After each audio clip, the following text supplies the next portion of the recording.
میں حالات کیسے چل رہے ہیں اس پر زیادہ آپ کو سمجھانے کی ضرورت نہیں ہے. آپ یوٹیوب پر، فیس بک پر، انسٹاگرام پر، واٹس ایپ پر دیکھ رہے ہیں. میں اس کا سلیوشن دینے کے لیے آیا. کیا امت مسلمہ کے حالات ہمارے ملک اور دنیا میں ترقی کی طرف ہے یا تنزلی نیچے آتے جا رہے ہیں؟ تنزل کی طرف نیچے آتے جا رہے ہیں. کیا امت مسلمہ کی جان، مال، عزت و آبرو کی سیکیورٹی اور حفاظت بڑھتی جا رہی ہے یا خطرے میں پڑتی جا رہی ہے؟ نوجوان بگڑ رہے ہیں کہ سدھر رہے ہیں؟ دن بدن ہر قسم کی تنگی، پریشانی، مشکلات میں اضافہ ہو رہا کہ کم ہو رہا؟ مشکلات بڑھ رہی ہے. اب سوال یہ ہے مسجداں بھری ہوئی ہے ہمارے ملک کی یا خالی ہے؟ نمازیں وقت پر ہو رہی کہ نہیں ہو رہی؟ عام عوام کے لیے 100 لوگ ایک محلے میں ہیں ہمارے ملک میں، کیا 100 میں سے 50 نمازی ہے؟ 25؟ 10؟ اللہ کی قسم میں کہہ رہا ہوں 100 میں سے 5 نمازی مشکل سے فجر میں.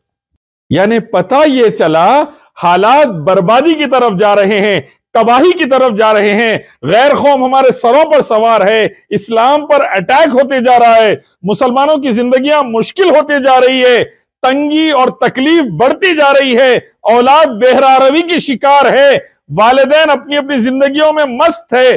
اس کے باوجود بھی ہم اللہ کو یاد کرنے کے لیے تیار نہیں ہیں.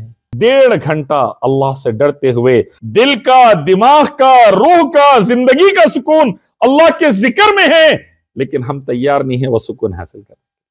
برا نہ مانے، ہندوستان اور پاکستان میں کسی درگاہ کا عرس ہوتا ہے، لاکھوں کی تعداد میں لوگ جمع ہے کہ نہیں ہے؟ اللہ اس کے نبی نے فرمایا جس نے فرض نماز کو جان بوجھ کر چھوڑا اس نے کفر کیا. نام عبداللہ، عبد الرحمن رہے گا، مرے گا تو ڈیوڈ اور ستپال سنگھ کی موت پر مرے گا. عرس میں جاتا ہے، لاکھ روپے خرچہ کرتا ہے، سجدے کرتا ہے، کس کو؟ اللہ کے ایک بندے کو جو اس دنیا سے چلے گئے. حاجت روا سمجھتا ہے ان کو، قربانیاں کرتا ہے، تاگے تعویذہ وہاں کے لے کر آتا ہے، مٹی لے کر آ کر بچوں کو کھلاتا ہے تبرک بول کر. ہم قرآن نہیں پڑھے ترجمے سے، حدیث نہیں پڑھے ترجمے سے، جاہل لوگوں کے بہکاوے میں آ گئے، نمازوں سے دور ہو گئے، مسجدیں ویران کر دیے، آستانوں کو بسا دیے. اللہ تعالیٰ ذلت ذلت ذلت مقدر کر دیا.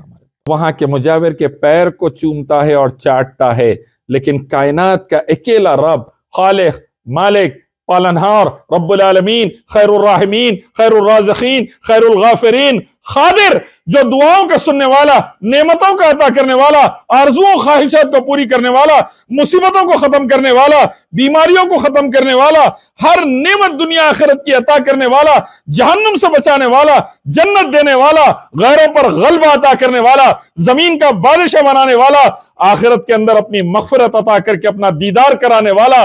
ایسے رب کو بھول گئے، مخلوق کے آگے جھک گئے. اللہ نے بھی ہمیں غیروں کے حوالے کر دیا.